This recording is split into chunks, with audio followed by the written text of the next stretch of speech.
excited to talk today about soul swapping. What?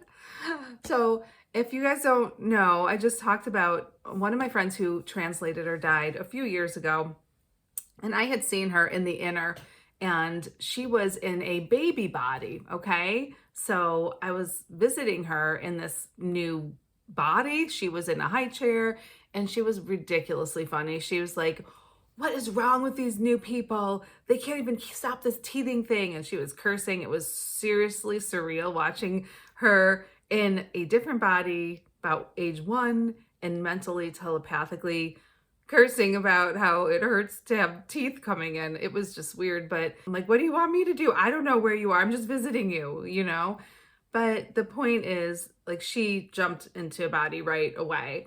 And so I was thinking about timing. Like, when do we jump in? Like, do we wait? Why do we have to come back right away or not? Okay. So here we go.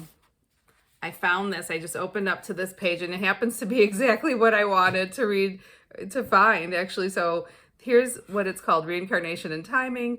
And here's the question. Then I'll read the answer and give you my commentary in between. I have a question about reincarnation and timing. My wife gave birth to a baby boy. The next day I got news my mother was sick. 2 days after the birth, my mother translated, which also means died, left her physical body, because we never die. We just go to different dimensions, realms, or heavens. You can call it any one of those three, and they're completely interchangeable. People say she is the person that reincarnated. Is it possible for a soul to pick up a new body before dropping the old one? And the answer, yes, it is quite possible. When it comes to rebirth, anything at all can happen. Sometimes a soul may just need to be incarnated for a short time to fulfill a karmic obligation. That done, the infant's body may be cast aside, death, or another soul may transfer into it. All depends upon the ultimate spiritual needs of both child and parents. Interesting. Now, have you ever known someone who, let's say, was in a horrible car accident, and all of a sudden you're like, they're very different now? Well, just saying, maybe they are different. Maybe that's not the same soul. Maybe that soul decided, I'm going to escape this body now. And there was another soul who wanted to work off some karma and deal with overcoming something that difficult. So they jumped in. It could have been planned before birth. Okay.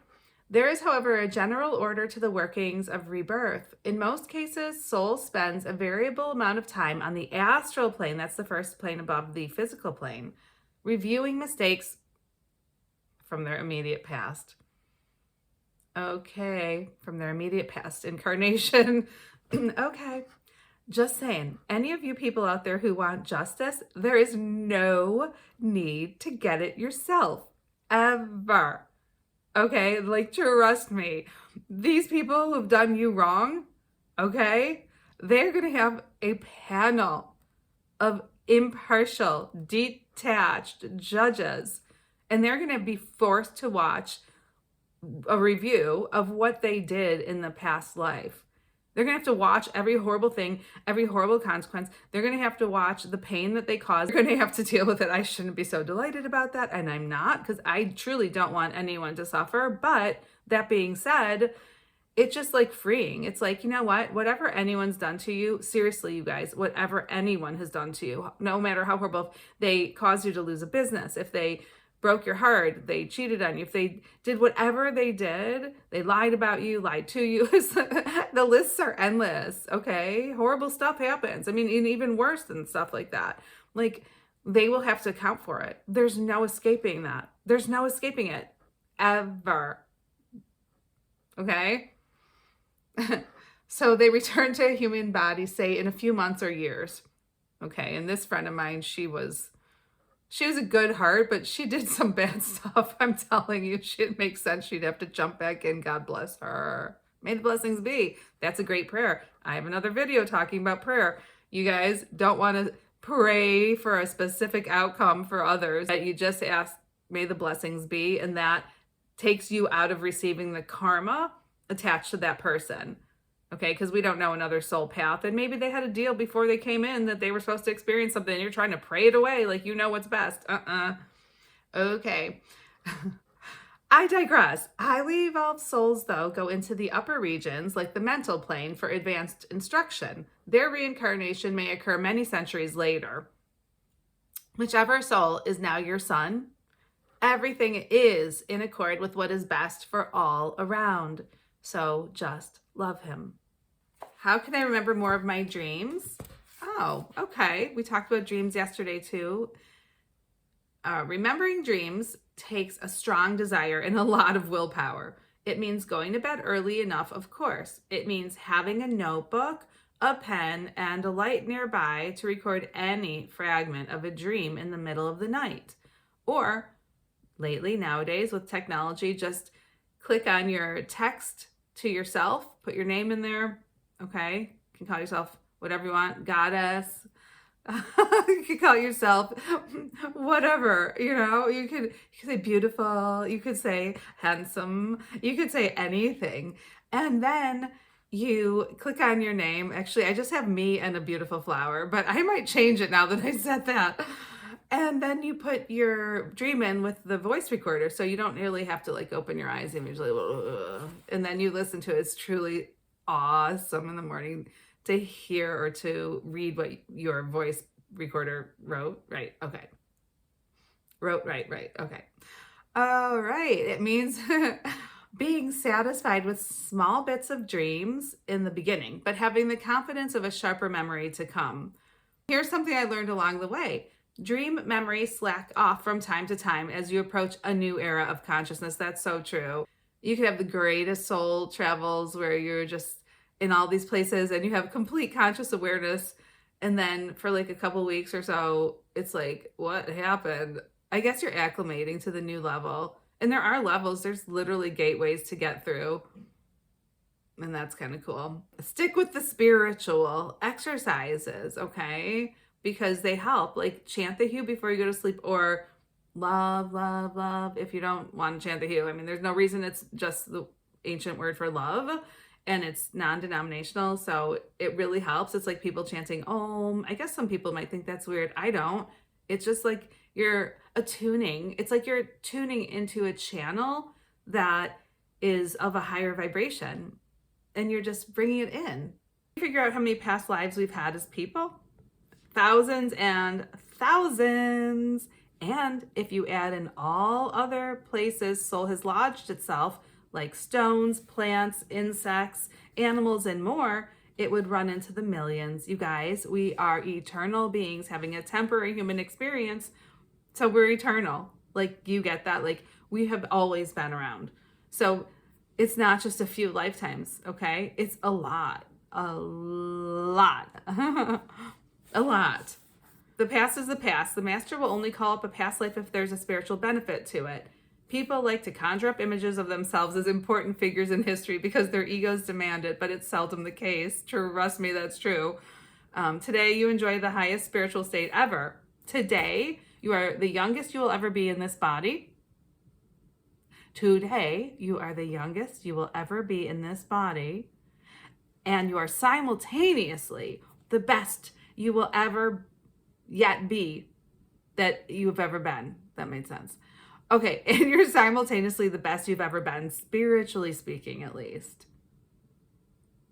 So we always are improving. Like, it's endless. Like, you could be one of the Ek masters themselves, and you're still going to improve. There's still a new level. You're never just going to stop leveling up, ever.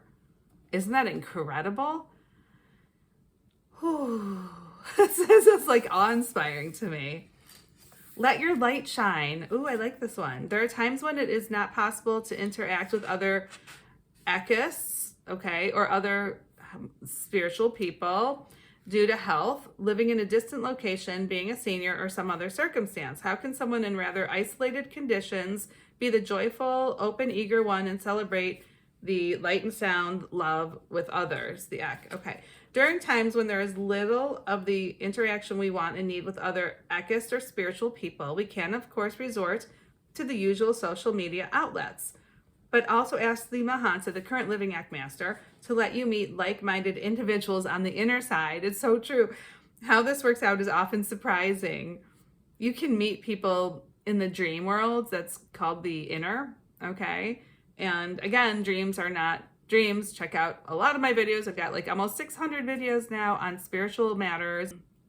Yeah, you travel, you soul travel, okay? And you can meet other like-minded beings. You can even go to different places to study. There are temples of golden wisdom you can visit. You end up studying with masters in those places.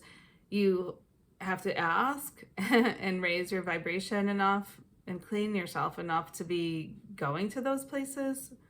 While it's true that some of us have fewer social opportunities than others, we naturally value such occasions highly when they do occur.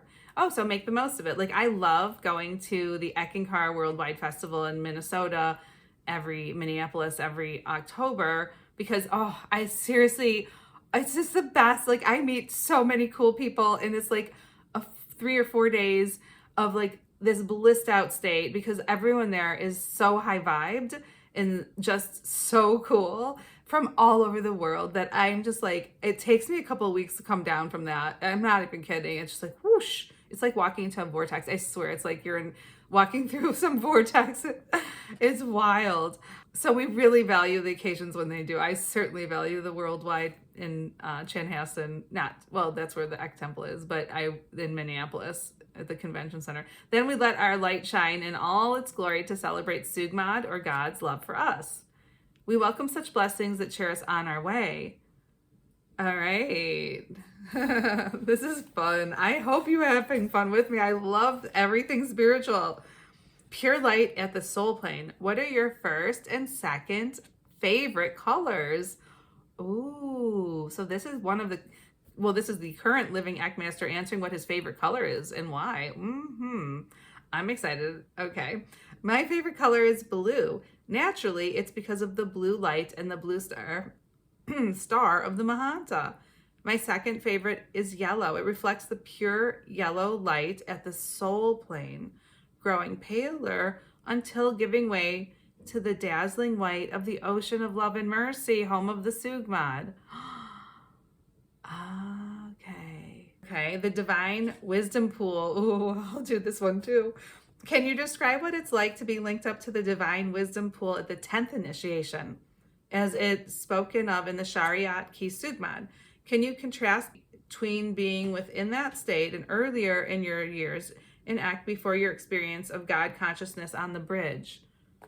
Well, when an individual first undertakes a serious study of the Eck teachings, it is with a view of coming into a more harmonious relationship with the divine will. Each initiation along the way results in more love flowing into one's heart. It's so true. It kind of melts away the iron or whatever you put around your heart to keep it safe if you needed to. As divine love grows, so also does wisdom. They go hand in hand. The 10th initiation does, however, indicate a real turning point, for that level marks the place where true mastership begins and the threshold phase of the 9th initiation leaves off. The 10th is where the will of the divine reigns supreme. This simply means that the initiate's will is in complete accord with the Sugmad, God, and the Eck. So you can tune yourself up and say each day, I declare myself a vessel for the Sugmad or God, for the Eck or spirit, and for the current living Eck Master Mahanta. And you can ask for them to lead you and to doing what needs to be done, and to being open to their wisdom, guidance, love, and direction, okay? And you listen. So you can always open yourself. People do that all the time. You don't have to be an Eckankar to say, I declare myself a vehicle or vessel for God or spirit, right? You can say that anyway. So that's an interesting thing, because when you do that, let me just put out an addendum. Your plans might not go like you had planned, okay? Because then someone might have a need somewhere, and then you're on call. Boom, you're no longer, staying somewhere you thought you were staying, and you're helping someone because you had to come back earlier, that you met a stranger that needed to know something, okay? So these things happen. So just saying. Henceforth, all thoughts and feelings are perfectly inspired by God's love. Every deed, then, is the product of that love. It is, moreover, the expressing of pure wisdom, where even the humblest action accomplishes some spiritual good, everywhere and all the time. Your attention is certainly in the right direction. I hope this answer helps. So, if you truly are a seeker, okay, like so many of you are, watching spiritual videos, or maybe you too have explored different religious paths, or you've taken deep dives into the one spiritual path that you're on, etc., then all that is knows and will offer you what you're able to receive and accept and understand when it's time. Okay? So don't get impatient. It's okay to have to wait, right? Some things come to us not on our timing, but when they're supposed to. Okay? So we all unfold at different paces, and that is how it's supposed to be. A way to speed it up, however, that being said, is to simply chant the word Hu, which is the word for love. It's an ancient word for love. So if you just chant it every day for 20 minutes, your spiritual unfoldment will be like fast. It really makes a difference. But again, things will change because, like I've told you about my cat, he is not going to stick around when I chant the Hu. He's out of the door. He, for some reason, his level of consciousness is in conflict with the Hu. So I'm like, okay, fine. You can go out. It's okay. It's just how it is, So just know that might also happen with people, and you might end up more solitary, but then you end up finding groups of friends that, if you want, that are more aligned with your life. And so it's an interesting process. I'm just really excited that I know about it. So I share it here because it might help you guys too. Get outside if you can. The nature is also another way to bring you closer to your soul, okay? Because it's such a pure energy.